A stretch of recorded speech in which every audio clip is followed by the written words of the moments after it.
Iranian leaders declared that they will not give up the uranium enrichment, even if it means war. Now, after reaching a dead end in the negotiations in Oman, a new threat is coming from Iran in the form of an image of Tel Aviv, an Israeli city, and the declaration that there will be a rain of missiles on Israel. Meanwhile, Iranian Foreign Minister Arakshi revealed the United States' condition for stopping the escalation and laughed at President Trump in front of the reporters. President Trump replied that Khamenei should be very worried. And at the same time, Iran is also trying to rebuild its ballistic missile arsenal, and Prime Minister Netanyahu is headed to Washington this week for an emergency meeting with President Trump, as the question of whether or not the United States will strike Iran hangs in the balance.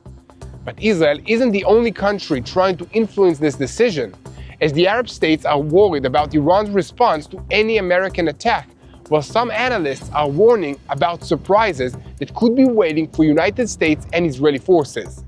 So welcome to Boots on the Ground. I'm your host Yair Pinto, bringing you all the truth about what's happening in Israel and in the wider Middle East. After the visit by White House envoys Steve Witkoff and Jared Kushner to the aircraft carrier USS Abraham Lincoln, Iran responded with a threat against Israel, erecting another large banner in Tehran's Palestine Square depicting a map of central Israel alongside the words, "facing a rain of missiles.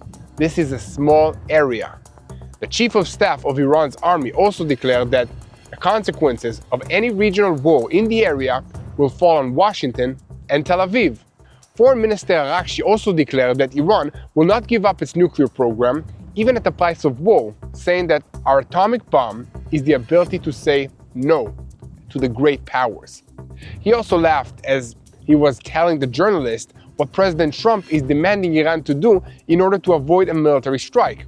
In this context, he should remember that for many years, regime officials have denied that Iran is pursuing nuclear weapons and insisted its nuclear research programs were entirely peaceful.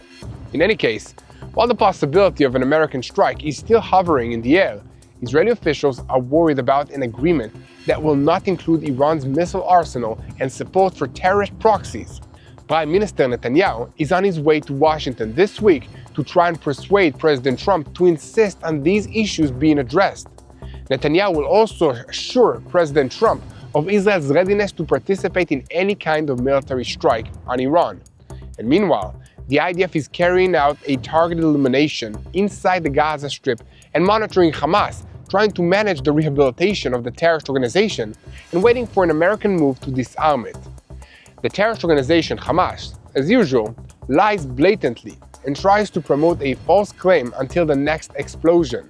Senior Hamas figure Khaled Mashal presented an alternative framework for disarmament this week, although in practice, this is an entry into rehabilitation process in which Hamas will prepare for another campaign against Israel. And in a related story, Turkish President Erdogan and his government conducted an intensive round of talks with senior figures in Hamas this week, along with talks with the Palestinian Authority in order to discuss the rehabilitation of the Gaza Strip after this war. Only later did Turkey's real goal in the talks become clear. In the northern arena, Hezbollah in Lebanon is tired of getting hit by the IDF, and a dramatic change of direction has been announced by Naim Qassem, the CEO of the terrorist organization. According to reports in the Lebanese media, after the blows it suffered in the war with Israel, Hezbollah is undergoing a reorganization, concentrating authority in the hands of the current Secretary General, prompting political figures and removing senior religious officials. So we have a lot to talk about today, so let's dive into the hard questions. For instance, will the negotiations bring Iran's surrender to the United States, including handing over the enriched uranium, dismantling the ballistic missiles, and dismantling the proxy array from Hezbollah to the Houthis to Hamas and the militias in Iraq and Syria? Or is this actually a deliberate wait to accumulate more power, tighten strike plans, and maintain a deception plan against the Iranians? I'm Yair Pinto, and this is your Boots on the Ground report, bringing you all the truth about what's happening in Israel on day 856 of the war against Hamas, Hezbollah, the Houthis in Yemen, the Shia militias in Iraq, and all the other armed groups in this region taking their orders from Iran's Islamic Revolutionary Guards Corps, which is the head of the crumbling axis of evil in the Middle East. And a moment before we begin, look for me, for TBN Israel, for Mati Shoshani, for Yair Pinto on social medias, because we are uploading constantly about everything that's happening. And if you want to stay up to date and know how to pray for the situation, that's the best way. In the meantime, if you haven't subscribed to TBN Israel on YouTube, make sure to hit that subscribe button so that you never miss another episode of Boots on the Ground. The banner hung this week in Palestine Square in the heart of Tehran, depicting a map of central Israel and the caption, "Against a rain of missiles, this is a small area. Lets everyone know what Iran's intentions are." Beneath the map is a list of cities: Tel Aviv, Jaffa, Herzliya, Ramat Gan, Bnei Brak.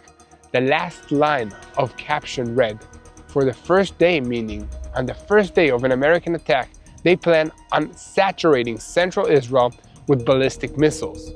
So is this just psychological warfare or an organized preparation for the day after the collapse of the negotiations? Meanwhile, the latest round of talks in Oman ended without a breakthrough, and the Americans continue to push for a broader agreement, while the Iranians insist on only discussing nuclear issues, and even there, they are not sure about what they want to discuss and reject all the American demands. Foreign Minister Abbas Araghchi repeated that Tehran is ready to talk about certain limitations, and not to give up the very right to enrich uranium. He added, "The ability to say no to the great powers is our real atomic bomb." And then comes the moment that lights up red warnings all over the place. When asked about the condition that Trump set in order to stop the escalation, Araghchi answered, "Zero enrichment," and then he laughed out loud in front of all the reporters. That's not a slip of tongue, it's a message.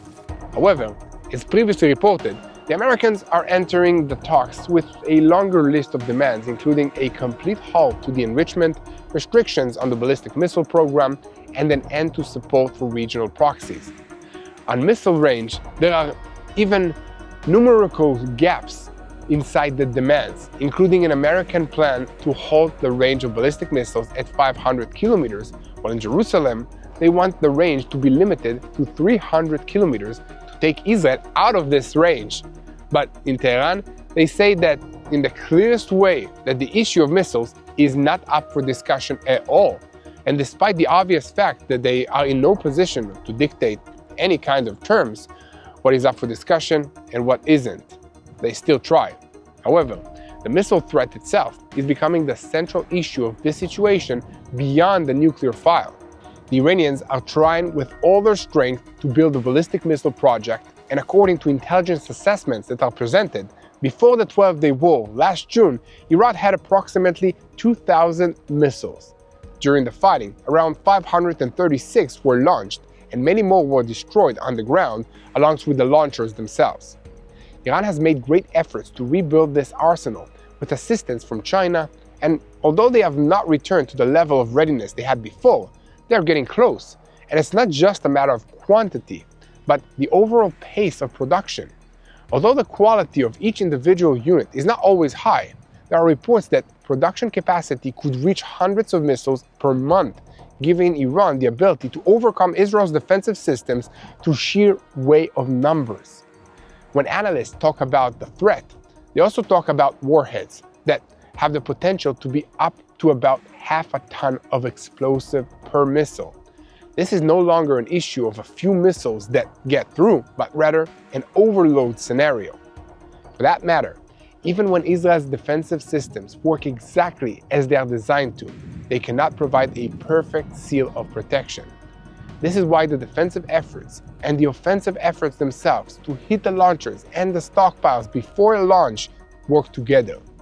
But even then, there is no guarantee of a hermetic seal. Therefore, from Israel's perspective, without dealing with the missiles, the next confrontation is only a question of time. And speaking of time, in parallel to the talks between the United States and Iran, the United States continues to use the time to build force in this region while the Ayatollah regime is printing banners and making speeches. So following the talks in Oman, the White House Special Envoy Steve Witkoff and Jared Kushner took a trip to visit the sailors and the Marines on the USS Abraham Lincoln, the aircraft carrier. Photographs of the envoys touring the flight deck, accompanied by CENTCOM Commander Admiral Brad Cooper, were publicized, sending the Ayatollah regime a message that the military option has not disappeared. To the contrary, President Trump himself declared that the Iranians really want a deal, but in the same breath he said that Khamenei needs to be very worried. Now, we move to Prime Minister Benjamin Netanyahu of Israel, who will be visiting the White House this week for an urgent meeting with President Trump. The official reason given for this meeting is to influence the framework conditions of the talks, as there is fear in Jerusalem of a narrow agreement that will focus only on nuclear issues while allowing Iran to continue building up its ballistic missile arsenal and supporting regional proxies. Israeli officials are worried that if Iran agrees to limits on its nuclear program, President Trump might reward them with sanctions relief, which lower economic pressure on the regime, bring money back into the coffers, and enable rehabilitation of their conventional military and the proxy terrorist groups that are surrounding Israel. The message that Netanyahu wants to deliver to Trump is that he must push Iran to agree to zero enrichment capabilities and remove the stockpiles of existing enriched uranium out of Iran. Also, Israel is pushing for limits on the range of the ballistic missiles and a gradual slowing of sanctions relief so as not to give an immediate boost to the proxies. That's what the media is reporting in public, but some analysts are speculating that all of that is just a smokescreen to hide the fact that this meeting is meant to finalize plans for a devastating joint military strike on Iran, as both Trump and Netanyahu seem to be convinced that the Iranians are not serious about being willing to back down, even on the nuclear issues that they've reluctantly agreed to discuss in these talks. However, we must also remember that President Trump does not want a prolonged war.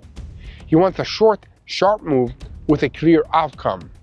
For that, he needs two things: intelligence that is sufficient for a quick decision and an ability to avoid a regional spiraling. There are also other scenarios that are considered, including the military power that's been deployed in the Middle East, which is not available in other areas around the world, as well as fear of an escalation that would hit all infrastructure, a scenario of blocking the Strait of Hormuz, and a sharp rise in oil prices. This could have devastating consequences for the global economy, and we've just entered an election year in the United States. And meanwhile, inside Iran, the street is still boiling. There are reports of renewed localized protests, continued slogans against the regime, and toppling of symbols in different cities. There are also renewed calls for a showdown in the central bazaar, even as the exact numbers of these unalived in January in the streets continue to increase as reports keep coming in of what the regime did to the protesters in Iran. There are indications that the regime knows how angry their own people are, including the fact that Supreme Leader Ayatollah Ali Khamenei rarely appears in public any longer, and his own advisors admit that he spends most of his time in protected spaces. He's obviously afraid that he's going to be targeted by somebody, because it can be his own people and it also can be external enemies, and he's not wrong. But his rare public appearances are fueling rumors of his declining health and imminent demise. And amidst all of this, the regime speaks with one voice in public, declaring that they will not back down to American pressure. But in practice, it is apparent that they are just playing for time. They are hoping to gain breathing space, because every day that goes by without an American attack allows rehabilitation of production lines, dispersal of launchers, and burying capabilities underground. This is a known method to preserve capability for the day after, so as to come out of an attack being able to say, we survived, therefore we won. However, on the other side, Israel makes clear that it is prepared, and that a new red line is being marked around the numbers, including how many missiles they have and how many launchers are remaining in Iran and capable of operating. Estimates have been presented of an order of about 1,800 missiles and between 60 and 80 launchers. If those numbers grow significantly, it will bring the decision point closer. And speaking of which, there is another indication of where all of this is going to, since a large number of senior IDF officers are meant to accompany Prime Minister Netanyahu on his visit to Washington. Senior military officials from Saudi Arabia who have significant roles in coordinating with the American military are also scheduled to be in Washington this week. Although there is no official liberation on all of this, and this is a big activity, it is not difficult to connect all the dots. So, to sum up, Iran has hung a banner which speaks of a rain of missiles on central Israel while refusing to back down on the issue of uranium enrichment, while the United States builds forces in this region but still does not reveal a decision. Now, one question remains that leads us to the next piece. Will the meeting in Washington signal toughness that shortens the road to a real agreement, or is it just the last stage before a military move? We are not prophets, but we will be here to report on it. So keep spreading the truth and make sure to look for us on all the social media platforms, and especially here on YouTube. Hit the subscribe button so that you never miss another episode of Boots on the Ground. And speaking of the ground, we want to invite you to take part in something real that's rooted in the land and in the heart. The Rebuild Israel campaign is back, bringing life back to Israel's north. Along Israel's northern border, an area that is marked by war, displacement, and loss, we are planting an apple orchard, not as a symbol for a single moment, but as part of a long-term commitment to rebuild what was damaged. This orchard is more than just agriculture. It creates jobs for the local families and helps communities return and rebuild. It also sends a clear message to the people of Israel: you are not alone. When you donate, you are not just giving, you are rebuilding. Your support puts trees in the ground, restores livelihoods, and transforms land scarred by war into land that grows again. This is how renewal takes root. This is how Israel rebuilds after war. Join us in restoring the North and strengthening the future of the land of Israel. Go now to tbn.org/rebuildisrael or call 800-804-7895. Again, that's tbn.org/rebuildisrael or call 800-804-7895. Rebuild the land, restore hope, bless the future. Now, we're shifting our focus to the Gaza Strip, where in the last 24 hours, forces from the Northern Brigade's combat team identified several terrorists who crossed the yellow line and approached the forces in a way that was defined as an immediate threat. The Air Force, under the direction of the forces on the ground, struck the cell and eliminated one of them in order to remove the threat. The forces under the Southern Command are deployed in an area in accordance with the agreement, and the message on the ground is clear. Every such approach ends quickly and with precise fire. So why is this happening now? And what is Hamas trying to test in the IDF while everyone is talking about the day after? In recent days, this has been turning into a pattern. Over the weekend, several incidents were recorded in which forces on the ground identified attempts by terrorists to act against the forces along the yellow line and were eliminated. In one case, the terrorist who was eliminated is Muhammad Salah el-Din Khaled Abu Rakba, a Hamas terrorist who infiltrated into Israel on October 7, 2023. These incidents connect to a broader situation picture. The IDF notes that they are in an operational deployment that enables control and a rapid response, and according to the data provided, the IDF controls more than 52% of the Strip's territory. The forces are in part of the area on Rig 70 to 80, a rig that enables observation and fire control over Gaza City and additional areas.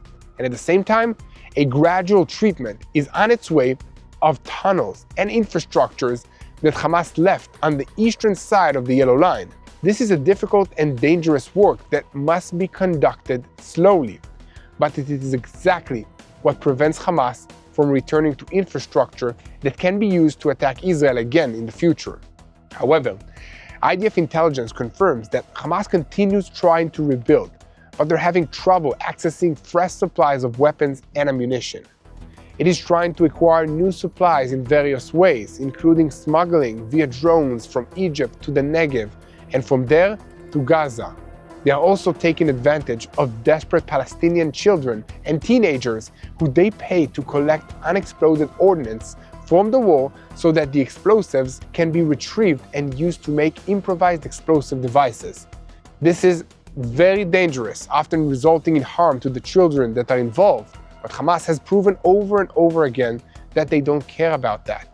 But alongside rearmament, there is another engine that keeps Hamas afloat: money.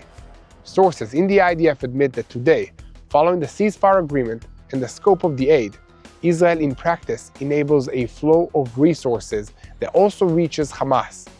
According to those sources, every day 600 trucks enter, when in practice, consumption in Gaza is estimated to stand at around 200 truckloads of supplies every single day. Hamas collects 15% tax on every truckload, and the value of the goods in each truck is estimated at about $500,000 shekels. That's more than $100,000. And from Hamas's perspective, this is an orderly income mechanism which allows it to rehabilitate its capabilities, buy temporary quiet, and continue to build power.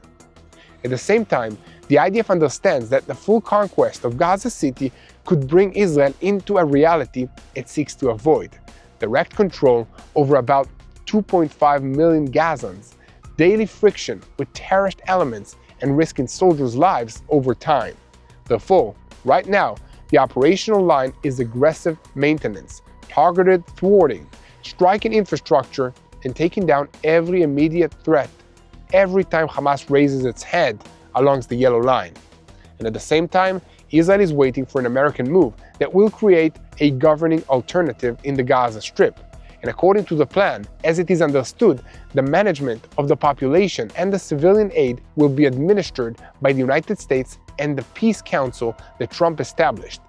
Israeli intelligence officials estimate that sooner or later there will be frictions between a technocratic government and Hamas people, and at this point the Americans will be required to decide. The next stage that was presented is also an attempt to convince the Americans to change the scope of the trucks and move the mechanism to a market economy model, and not only the entry of humanitarian aid. And amidst all of this, senior Hamas figure Khaled Mashal presented an alternative outline this week that is meant to give Hamas cover to avoid disarming. It involves storing the weapons inside alongside temporary hudna, meaning a ceasefire, the deployment of international forces, and also promises for mediators. Mashal spoke about mediators like Qatar, Turkey, and Egypt, and also about indirect dialogues with the Americans. The message he's trying to cement is that Hamas will not disappear, but rather it will enter a long period of rehabilitation and hold on to its weapons until the next time. Within this, he also signaled distance from the Iranian axis and a rapprochement to the Sunni axis of Qatar, Turkey, and Egypt. Turkey appears to like this idea, and according to the official publications from Ankara, on January 25th and 26th meetings that were held between Turkish foreign minister and the deputy foreign minister and senior Hamas leadership, included the head of the Shura Council and members of the political bureau. After that, on February 6th, the Turkish consulate in Jerusalem published reports about a series of intensive meetings with senior Palestinian Authority figures regarding intra-Palestinian reconciliation and Gaza reconstruction. This indicates a move to pressure the integration of Hamas as a legitimate partner in any future Palestinian mechanism, including in Gaza, even contrary to the Israeli position that refuses any legitimacy for Hamas. And on the ground, we can see that Hamas remains the same terrorist organization that constantly probes IDF positions to test a response while everyone argues about a civilian solution. So the question at this point is, will the next move come from the political pressure in Washington or from the ground in the next incident on the Yellow Line? What do you think about all of this? Let me know what you think in the comments section. And now, we are switching our focus to the northern arena, where Hezbollah is also signaling that it is recalculating its course. And according to reports in the Lebanese media, after the blows that it took in this war against Israel, Secretary General Naim Qassem has ordered a dramatic change to the direction.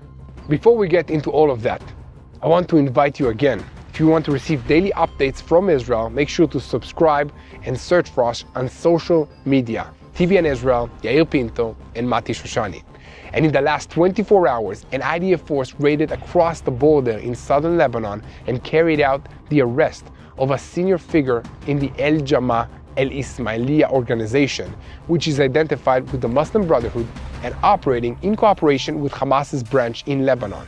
The arrest was carried out in the Mount Dov area, and the detainee was transferred for interrogation on the Israeli territory. In the build-up where he was arrested, weapons were also found.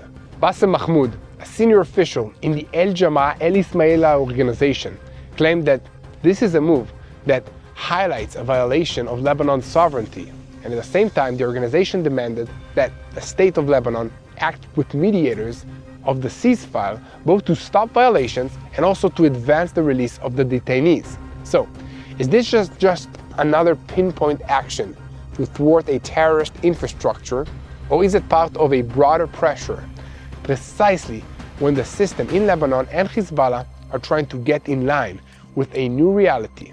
So, let us know what you think in the comment section. I'm curious. And behind the scene, there are those who connect the timing to the visit of Lebanon's Prime Minister, Nawaf Salam, to the south of the country. And in recent days, he toured also in the village of Kila, a known Hezbollah stronghold, and this time he was received there with sympathy, after in the past he was considered an unwanted figure. The explanation emerging from the ground is that the heavy destruction in southern Lebanon and the need for reconstruction and funds make even Hezbollah supporters ready to accept help wherever they can get it. And on that note, the internationally recognized government of Lebanon and Hezbollah are projecting unity ahead of an international donors conference in France later this month, meant to raise support to rehabilitate the war damages, but on the ground, they are also preparing for another scenario. Within Hezbollah itself, in parallel to the external pressure, a deep structural change is taking place.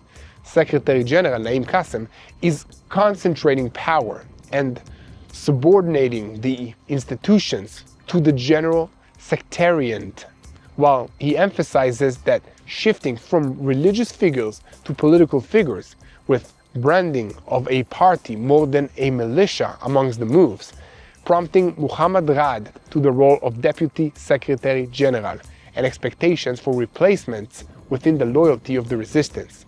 This is inside the parliament in Lebanon. And meanwhile, Muhammad Fanaish received responsibility for the Executive Council and for the reorganization of the administrative bodies, and in the field of propaganda, the management was moved to centralized under Ibrahim el-Moussawi in order to unify messages and control public appearances.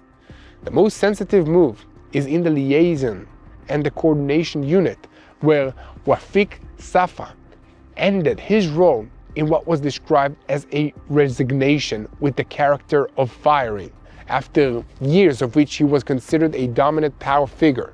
The message is clear: Hezbollah is trying to lower its profile, reduce international friction, and adapt itself to the growing pressure for disarmament. And now, the two sides are connecting. A sharp action on the ground by the IDF, and against that, an organization that is trying to look more orderly, but still holds infrastructure, people, and weapons along the axis. And here, at TBN Israel, we will continue to follow these issues very closely, because every night like this can be a sign of what's coming out in the north.